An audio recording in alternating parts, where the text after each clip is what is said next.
Let me tell you about some of the worst and common pension mistakes I've seen people make. First of all, most people don't realize that their pension is invested in stocks.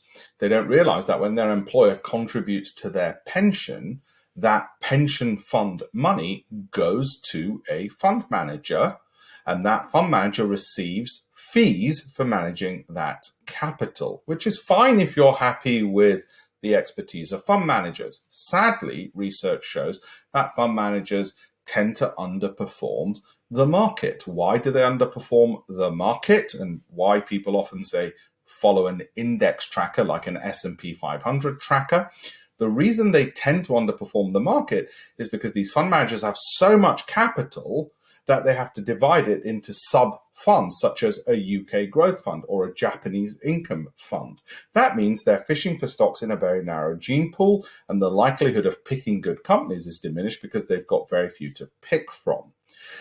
Another mistake people often make with their pensions, other than paying away these hefty fees, which are often higher than they believe. If you don't believe me, look at some of the recent Sunday Times and Daily Telegraph articles on fund manager fees.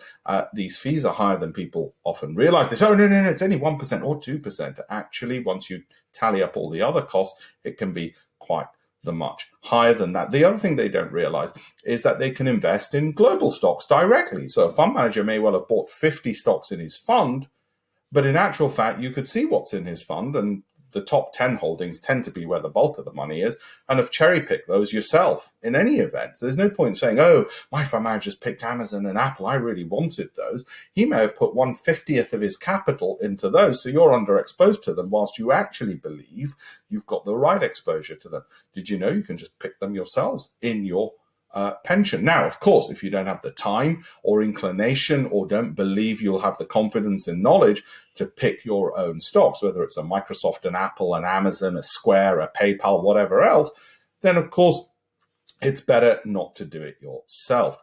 So who would you give it to? Fund manager or index tracker? Probably in that situation, an index is going to be better than most funds. You'll turn around and say, no, I gave it to this person and that person. Yes, there are some outliers. But as the Nobel Prize winner Eugene Famous showed, those outliers tend to be outliers as fund managers for a very short period of time, and then they fall back. It's usually randomness which led them to outperform. And just as you get in, their performance diminishes the very next year as the lucky hand, and it was luck, Eugene Famous shown, runs out. So again, it takes me back to either an index tracker or do it yourself. Have a look at the links in the bio and my campaign for $1million.com free education for you.